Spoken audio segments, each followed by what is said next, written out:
I do have one final question that I'd like. I'm sorry, we're probably going to have to wrap it up at that point, but I'm going to take the liberty of asking each of our panelists just to address themselves to this sort of broader question very briefly, if you don't mind.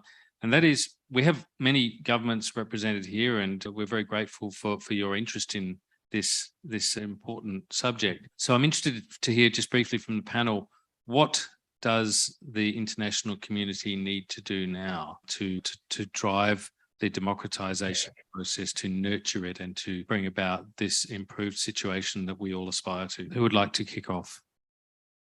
U Thein Oo, you start. Thank you so much for giving me its facts. I'm replying to that that question. First of all, what do we need is that NUG recognitions. It is very important for us because we are fighting each other for the time being. So everyone know about that.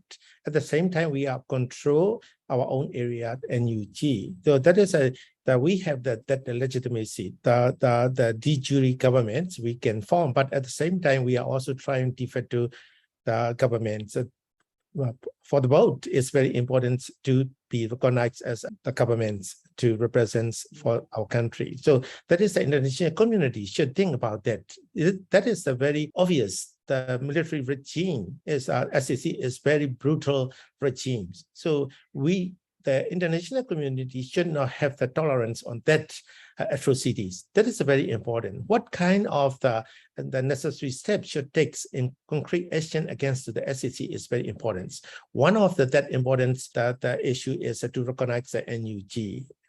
If we didn't have that of the recognitions NUG, so that it is a little bit hard to communicate with the international community to get the official assistance, and including what is very frankly to ask about the ammunitions to defend some people. It's very important. So that is the international community should do concretely support to NUG and shouldn't neglect to that of our causes. That is very important for us. I wanted to say that. Thank you. Thank you. Shall I say also a few words? Yes, if you can do so very briefly, that would be greatly appreciated. Thank you. Thank you. I think U Thein Oo mentioned already about the need for recognition. But our struggle is, number one, is to overthrow the military regimes, to defeat military regimes, and then to feed our people and to rebuild our country. So in order to, overthrow this military brutality, I think we need your help. But no country will be giving us, I think, weapons and, the things that we need, the materials that we need, like the way you provide to Ukraine. You are cautious about our situation, but even if you are not able to give us money for buying the weapons and other things, perhaps you can assist us for feeding our refugees, internally displaced persons. What I'm trying to say is you can give us humanitarian assistance. People are suffering, people are hungry, our life is destroying, people are fleeing from home. So this is very, very important area as a humanity, as a human being to human being. I think we deserve your assistance for helping humanitarian aid. And then that humanitarian aid should not go through Yangon or Naypyidaw. It can go through a cross border from Thailand, from India, wherever. Otherwise, if you send your humanitarian assistance through Yangon or Naypyidaw, it will be only assisting the brutal military regime, not to the people. So for that reason, I think humanitarian assistance is so important. And then now we have been engaging 1 year CDMs. Those who are engaging for CDMs without pay for 1 year now, their life is very, very difficult. So I think those CDMs, they deserve some help from international community also. I think that's the area you should looking at very, very seriously. And thirdly, to rebuilding our country, I think in this area, constitution making process, we the people of Burma can do by ourselves. But technical assistance like international idea and others, of course, this is so important. We need it, but the making process itself will be done by us. But we need also your technical assistance, financial assistance. This is the area we also need.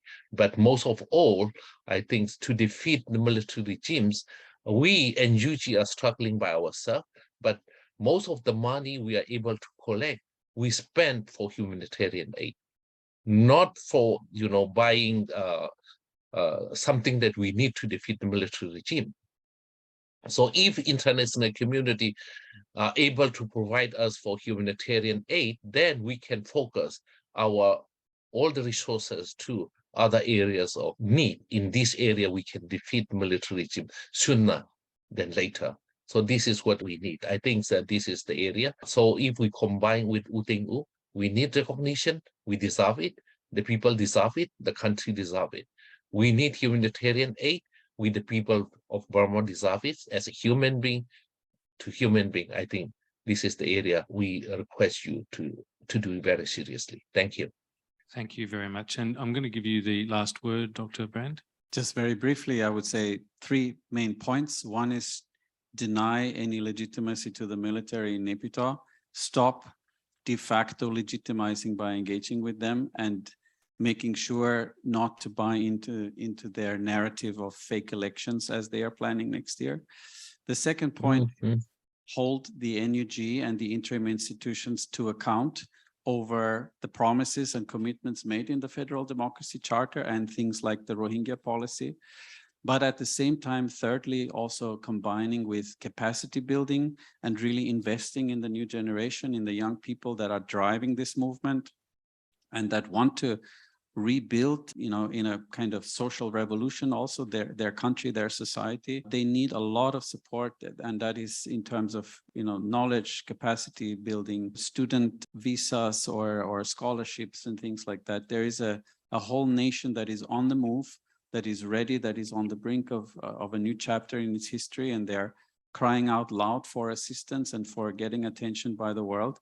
And I think a lot more could be done in this regard. Thank you very much. It's really good to end on that practical note, I think, to talk about what can be done, because there are so many high principles that we've been talking about today for the future of Myanmar, and there are so many questions that are going to be grappled with over a long period of time, but there are things that can be done right now to accelerate that process, to legitimize the process rather than legitimizing an outlaw government. And that is a very practical and encouraging note to end on. Would you please join me in thanking our panel?